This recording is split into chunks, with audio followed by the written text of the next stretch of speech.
এই রেসিপিটি যেদিন আমি তৈরি করি সেই দিন নিমেষেই পাতিলের ভাত এক নিমেষেই শেষ হয়ে যায়। বোঝেন তাহলে এতটা মজার ভর্তাটা। একবার হলেও ট্রাই করে দেখবেন, অসাধারণ স্বাদের এই ভর্তাটা। আসসালামু আলাইকুম, সবাইকে শুভেচ্ছা জানিয়ে আজকে রেসিপি শুরু করছি। চলুন তাহলে রেসিপিটা শুরু করা যাক। প্রথমে আমি কিছু লাউ পাতা নিয়ে নিয়েছি।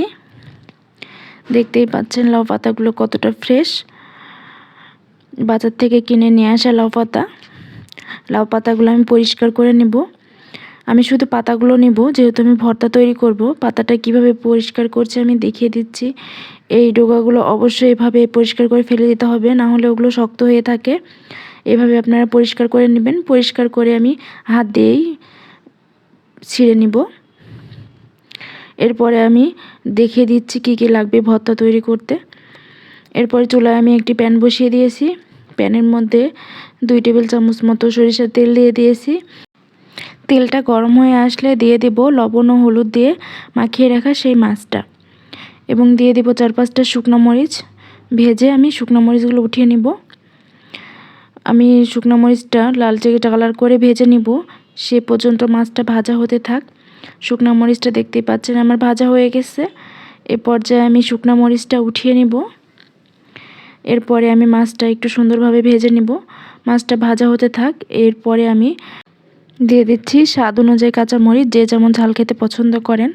তারপরে দিয়ে দিলাম অনেকগুলো, দেখতেই পেলেন, রসুন ও বড় বড় কিউব করে কাটা পেঁয়াজ।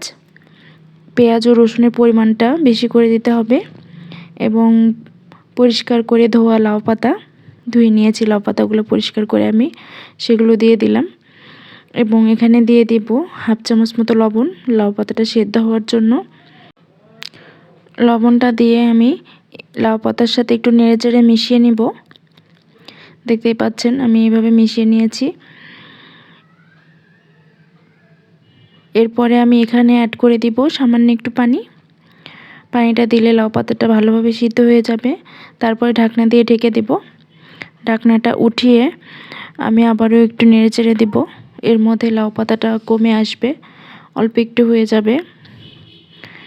এর মধ্যে মাছটাও ভালোভাবে ভাজা হয়ে যাবে লাউ পাতাটা সিদ্ধ হতে হতে।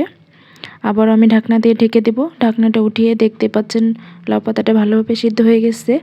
এর পর্যায়ে আমি ভালোভাবে ভেজে নেব, যেন লাউ পাতাতে কোনো পরিমাণ পানি না থাকে, এমনভাবে ভাজতে হবে। দেখতেই পাচ্ছেন আমি খুব সুন্দর করে ভেজে নিচ্ছি।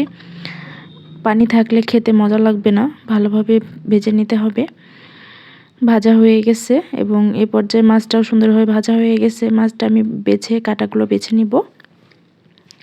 দেখতেই পাচ্ছেন কাটাগুলো আমি সুন্দর করে বেছে নিয়েছি। এখন আমি নিয়ে নিব একটা ব্লেন্ডারের জাগ। আপনারা চাইলে পাটাতেও ভর্তাটা করে নিতে পারেন, কিন্তু আমি শর্টকাট পদ্ধতি ব্লেন্ডারে এই ভর্তাটা তৈরি করে নিব।